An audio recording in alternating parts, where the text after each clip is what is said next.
Köszönöm szépen a megtisztelő meghívást, előre is gratulálni szeretnék ehhez a nagyon érdekes program folyamhoz, sorozathoz, és gyakorló nagycsaládos édesapaként én is nagyon figyeltem az előttem szólókat. Egy kicsit másfajta előadással készültem én, Biztonság a családban címmel. Remélem, hogy azért mi is hozzá tudunk tenni Családkutató Intézetként egy-két tartalmas gondolatot a mostani konferencia sikeréhez. Tehát a családra erőforrásként. We regard as a resource to family. Before 2010, families were regarded as a factor to decrease poverty. But then 2014, it was elevated to a higher level. The social and the family matters domains were connected. And now it is a basic pillar family policy of the Hungarian general policy. So to support the birth of children, there are many researches going on. We also from our institute in general, so Hungarian young people on average would like to have 2.4% children, and the children that are being born, the rate is 1.6. So there is still a kind of missing fertility that we should try to react on, so by which we could achieve that the population of Hungary does not decrease. So what we want is that having a family should not result in the poverty of the family. So there is this kind of toxic mindset that many children automatically leads to poverty. And even in one's own family, it's easy to find this conflict that parents say, oh, if you will have many children, you will be really a poor family. So children should be looked as not as a problem, but rather as a resource, as something really positive. Because without children, there is no sustainable development and no economic growth can be imagined without children. Even Elon Musk said that if there are so few children being born, then this leads to serious economic problems. There is constitutional protection for families. Article 16 of our fundamental law contains a paragraph about this, about the rights of the children to protection and care. So every child has the right to the protection and care necessary for its proper physical, mental, and moral development. And there is also a right for the parents stated here. However, also parents are also obliged to take care of their children, and are also obliged to really secure their education and provide for their education. And also the children have the obligation to take care of their parents in need. Now, in a little more details about minor children, the minor child has a right to be brought up in a family environment. And in connection to this, I have a few figures for you about the past 5 years. We see that twice as many weddings took place in 2020 as in 2010. It was very long ago that so many marriages were, weddings were concluded, marriages. So even though there are no more marriages, there are less divorces. In 1958 was the last time when the number of divorces was so low. And another trend that is important, that more and more children being born in marriage. Till 2015, 2013, we followed the trends of Western Europe, so there were more and more children born outside of marriage. But then came a turn in this trend, and now there are more children being born in marriage. So actually, every second, so the trend changed. And we have data from 2020 saying that 70% of children are being born in a marriage. Now, what this is important because also for fertility reasons, because those who are married tend to have more children than those ones who are not, and also the partners tend to stay together much more if there is a marriage than if there is not. We've talked a lot about upbringing, about all the research suggests that if there is a whole family, the performance of children in school are better, the addiction data there are better, and they are also less inclined to become criminals later on.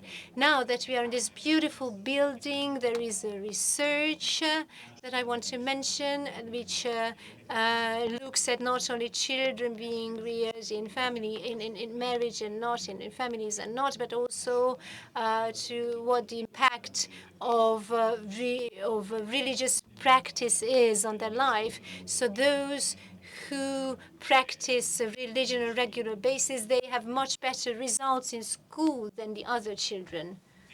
And then a little bit about security. So tax in the year 2010, family taxation was introduced. So also before that, there was tax redemption for big families with several children. But back then, earlier, only about 100,000 people were affected, and now it's over 1 million. So lots of families are now subject to tax reliefs, and that, of course, very much refers to the right that is also set out in our fundamental law, that life counts from conception. So there are lots of measures that have been introduced in the framework of the Hungarian family policies. Of course, I could list lots of measures, but I will just list two. Mothers with 4 children do not need to pay any personal income tax. This is very unique. Only our Polish friends, based on the Hungarian example, decided to introduce a similar measure. So that affects about 50,000 mothers. And basically, as a result, we want to compensate the period of time that they spent at home with the children, and obviously they were out of their career. And from July this year, we introduced the so-called CHED 100 program, which is the maternity leave for the first 100 years, and the provision of support has increased. So we used to have this program in the past, but it was only 70% of the salary, and now it was increased to 100%. So this is a very important measure, as a result of which a person who receives the very same money as any other colleague and gives birth to a child, they will be actually receiving a higher income because the income during maternity leave is not subject to taxation. And of course, we have huge benefits given to larger families. Of course, there will be always families who do not want to families and or cannot have children. Then having 2 children per family is not sufficient, and therefore we need to rely on those who are willing to have 3 or more children, and we need to support them some support. Of course, there are various types or forms of support, for example, providing tax reliefs and also targeted support for purchasing larger cars or larger homes. And now, talking about financial security, I think this chart is quite representative. As you can see that in the past years, the financial situation of families have improved.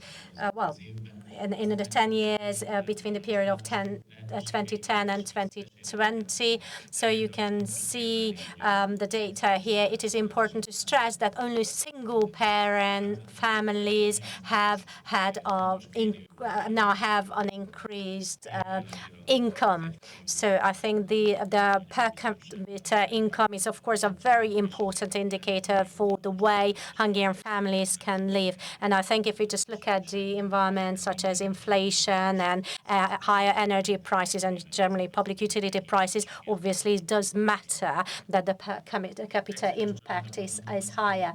So now, actually, I would like to talk about single-parent families because, of course, the objective is to make sure that as many families live with two parents as possible, but still there are 300,000 single-parent families raising 500,000 children in Hungary, so it's quite a lot. And 20% of these families are suffering from the fact that the other parent, who is not raising the children, is not paying their part, so basically the substantive fee.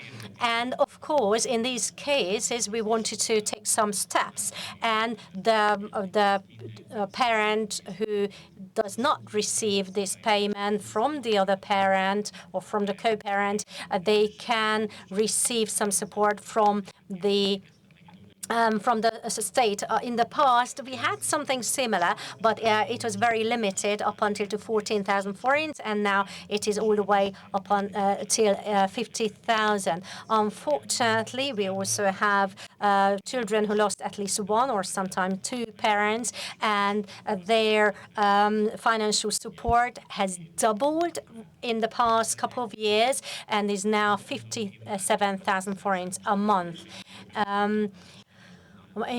And also there are lots of representative groups who are trying to advocate single-parent families.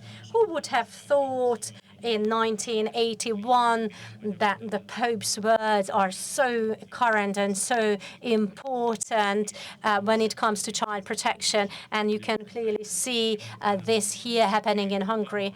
Well, back then the Pope said that sexual education is something that is the responsibility of the parents, and the schools cannot go against this and cannot influence the sexual education of children. Well, it is quite scary that even in 1981 the Pope was able to foresee this situation, and knowing the environment, the political environment, I think it's quite concerning. Now, let's just talk about child wellness.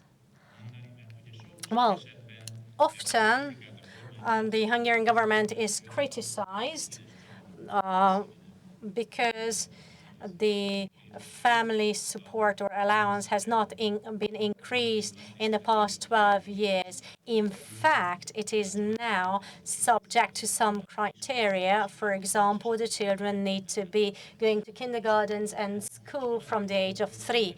And when the whole idea was introduced that the family support is linked to this criteria, then all of a sudden children started to go to kindergarten and school, and there were much less missed school days. And I think that really shows that we wanted to start some sort of attitude forming and also changing attitudes when it comes to going to school and taking up employment. So we believe that also family policy plays a crucial role in avoiding the passing on of poverty to further future generations. Obviously, children who do not go to school, they have less chances than their counterparts who do. So we believe that this sort of measures, when we, for example, have the precondition for support to go to school, is something very beneficial for children.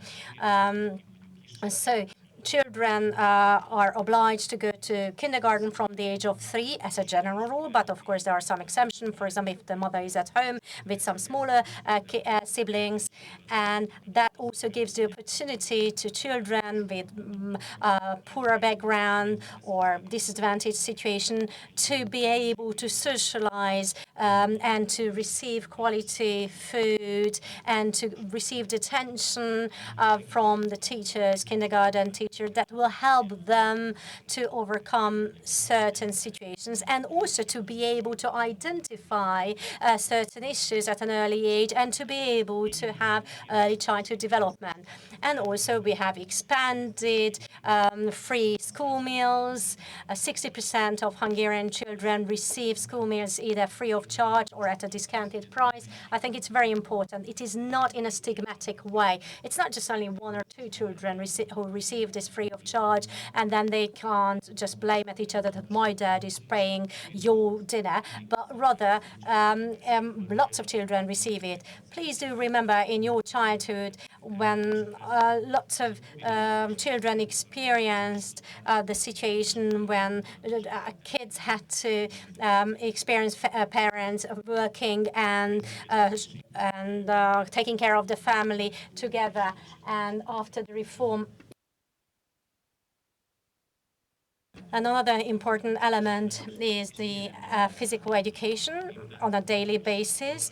This is again obligatory, and that can be swimming and folk dance or anything. But the whole idea is that often we are criticized that all the kids have to run around too much. I do not think that children can run around enough. And again, we have free textbooks. Probably parents remember very well at the times when we had to pay quite a large amount of money for textbooks at the beginning of September.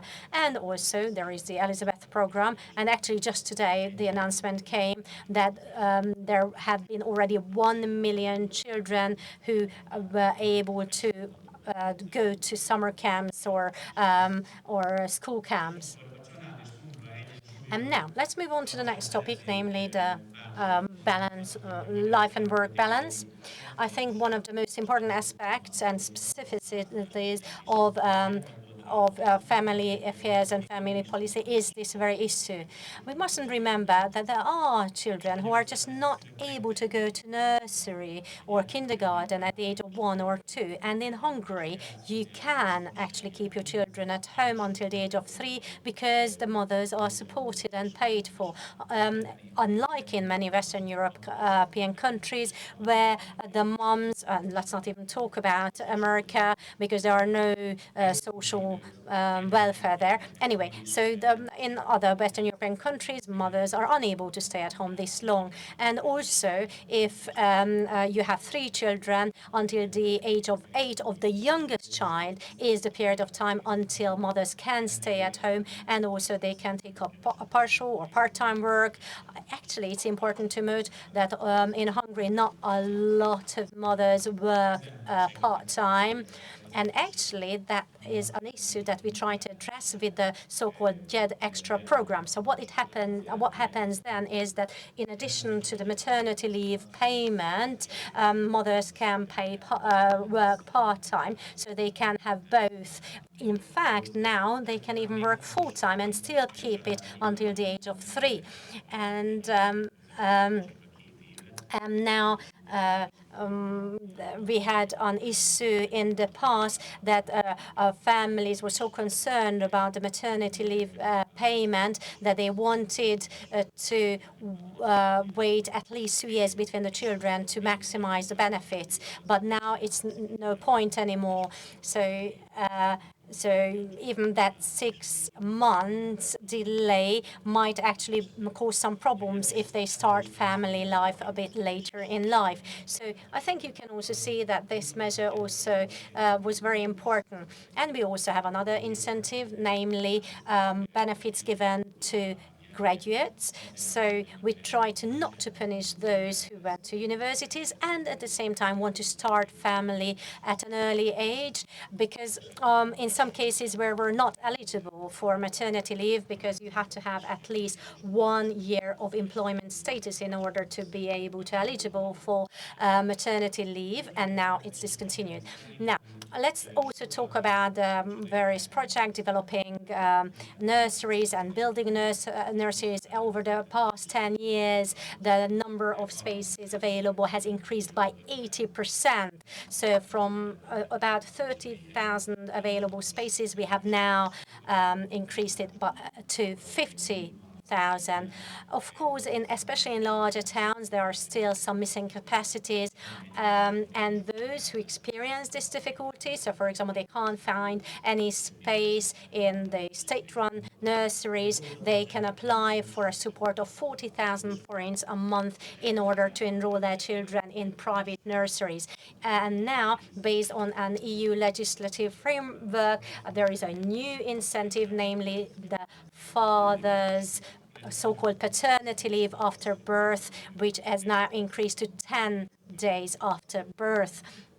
And I think it does not only help with the bonding of the father with the child, but also it helps the mothers because, for example, they can also stay at home on paternity leave, and it is much more popular now than it used to be. So all these additional measures introduced at aiming involving fathers into family life seems to have paid off. Now, before reaching the end of my presentation, maybe I should mention something very important, what has happened in the past 12 years.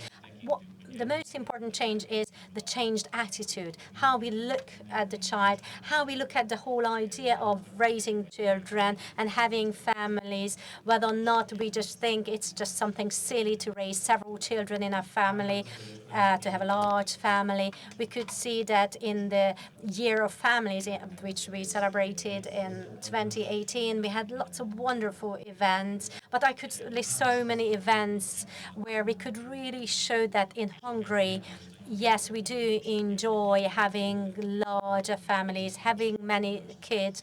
We have had parades on the hero squares where those who support larger families could show and demonstrate it. And we had many other programs which showed to those who have no families just yet that you do not sacrifice your life. You do not need to sacrifice your career if you start a family, and how wonderful it is. But of course, we can also say that internationally we are one of the engines when it comes to large families.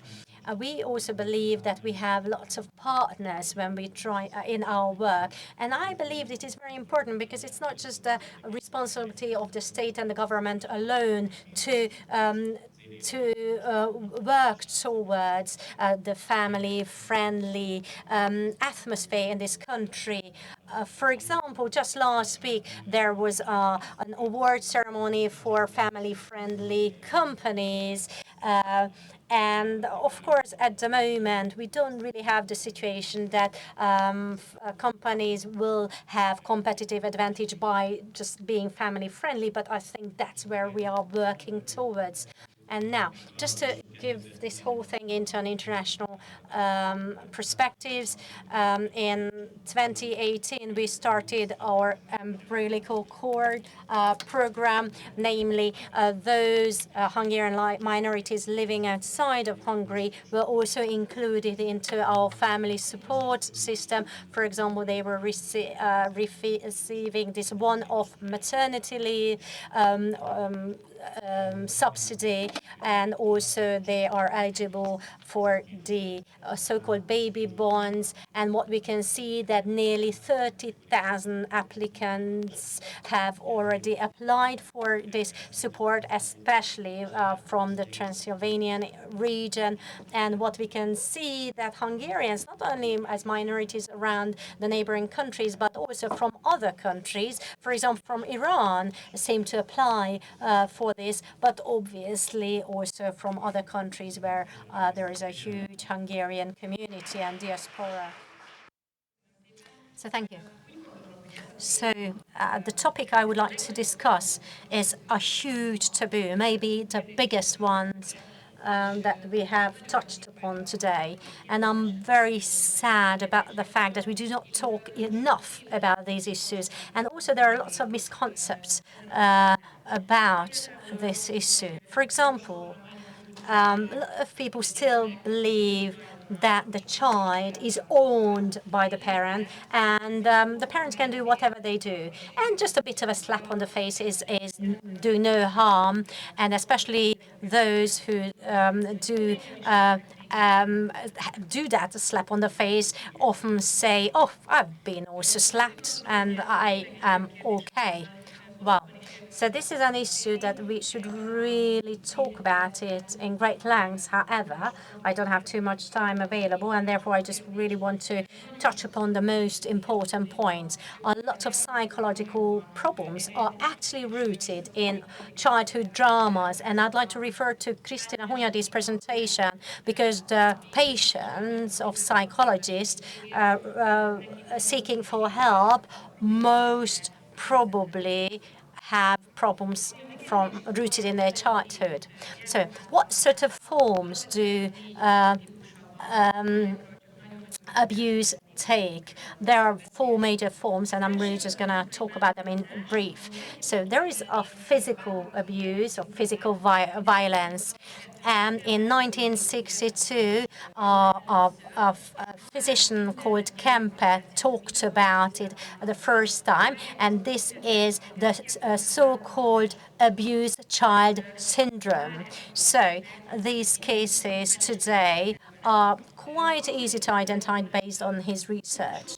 So I think the very shocking data is that most often children are abused within their family. You would believe, of course, that children are safest in their family, but in fact, it is where they are mostly hurt, and it is a latent situation because often they are not surfaced, and unfortunately often it is mothers who abuse their children below the age of 3, obviously for the reasons that they are the ones who spend most of the time with them, and often they struggle and they feel powerless when they can't, for example, calm the child down. However, I do not have time now here today to go into details in this respect now, but let's talk about quickly about the reasons of child abuse. Well, if the parent thinks that beating up is part of the upbringing, and sometimes the child has to be slapped, has to be beaten up in order for for the child to learn what his or her obligations are, then the consequences will be absolutely different than when it's a sign of when beating up is a sign of ventilating frustration. And so, if beating is part of bringing this kind of mentality, then such a child will become a perfectionist, which is even worse than we always strives for the very, very best, so that person will never be satisfied with himself and will always ask the same question: how can I be even better? Because I can only be loved if I'm perfect. So that's really awful. But even worse, if there is a deterioration of personality development, if the parents just ventilate on the child because they had, for example, workplace problems, and back at home in the evening, as a release of their tension, they just beat up the child. So again, in this case, the child, because the child has unconditional trust towards the parents, the child will look for in himself what he did wrong, so that the parents beat him up, and not look at reasons what led to this. Then the next one is psychological abuse. There are many facets of this too. I just want to highlight Donald Winnicott, very renowned child psychologist, and he said the mother's face is a mirror for a child, and helps in the creation of a self-esteem. So for a child, what he sees when he looks into the eyes or into the face of his mother, this has a crucial importance in how he will later on see himself. Now I just listed up a few things that belong to psychological abuse, about which we would actually not think at first sight that these belong to this category. What I believe is important to highlight that if a child is the witness of the abuse of another person. So in this case, not the child himself is abused, but this case also belongs to psychological abuse. For example, if one parent abuses the other, or the favorite dog is beaten up, or a favorite toy is destroyed, this causes huge problems in the child. And now a little bit about the discipline at home. For years, I've been fighting with criminal lawyers, legal experts, and who say that it's okay. But I tell them no, there is this act on child protection as the Article 6, and since the 1st of January 2005 declares zero tolerance in this respect. So children cannot be abused in any kind of respect. However, criminal law seems to have another definition. Now, the next category is a category of sexual abuse. Again, generally, we would think that, we would say that, oh, we shouldn't let the child go into camp, or let her come back home late in the evening because she or he might be abused. But in 75% of the cases, it is a family member abusing the child, or at least a person he or she is very familiar with. Actually, in the morning, we heard reference to pedophilia. I always highlight that these family members who abuse their children sexually in this way, in the majority of cases, they are not pedophiles. We tend to say we hate pedophiles, and it's of course it's normal, and I'm absolutely not in favor of them, and no misunderstandings. But on the whole, and it's not the majority are not pedophiles who commit these abuses. They just use their power over the child. In the case of children, this again have very severe consequences regards their personality development. They will have an irrational feeling of irrational guilt, so their picture, their self-esteem is injured, and this will have also serious consequences on their later sexual life. So many of them become asexual, or they will have uncritical sexual behavior. It is no coincidence that many of the prostitutes themselves were victims of sexual abuse in their childhood, and also in case of pedophilia, typically those adults are pedophiles who themselves were victims of sexual abuse in their childhood. Also, aberrations and perversions can evolve as a consequence, and according to literature, those women who were abused by their own fathers, they become actually unfit to be mothers themselves when they become adults. And then the last category is neglect. So when the child is emotionally or physically neglected, this has also severe consequences too. And maybe it is it's hardest to recognize this problem, or it is this that the people around tend not to recognize at all. However, this can lead to also serious consequences. What are signs of suspicion that such an abuse is present? It is worth paying attention to these signs, because these behaviors clearly show that the child suffers injuries back at home, be it psychological, physical, whatever, insults. So such children, for example, shy eye contact, or they started by unexpected touch. Very often they are much too submissive. They tend to be very shy, anxious, hypersensitive, distrustful towards others. Sleep disturbances and different eating disorders are characteristic of them. Today morning, anorexia was also mentioned. It is typical in perfectionist families that the child believing that he has can have nothing under control. It is only eating that she can or he can have under control, and this leads to eating disorders. Now, relationship problems between children. So, for example, they just cannot fit into the peer community. Neglect can have also signs of malnourished child, dirty clothes, poor school performance, depression.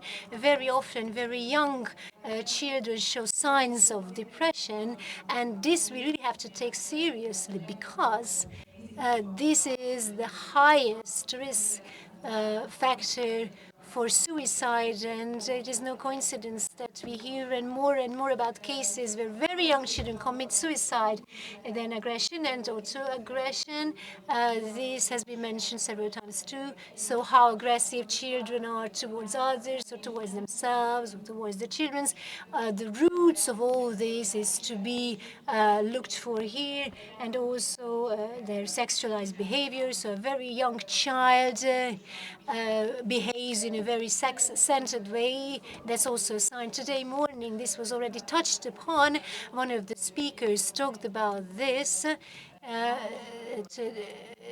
Today there are no 11-year-old children who has not seen a porn before, and this is actually based on a research, and unfortunately on the basis of my personal researches, it seems to be true. And what will be the consequences of this for the next generation? I'm absolutely sure that this will lead to real problems in later sexual life. So if a child at this age already saw porn, and then the normal sexual development will become problematic. So I believe that we would have a lot of duties and tasks in this relation, but now I would rather say that we should not say that, oh, these are touchy issues, we don't want to deal with them, because attachment traumatization has serious consequences. In the case of family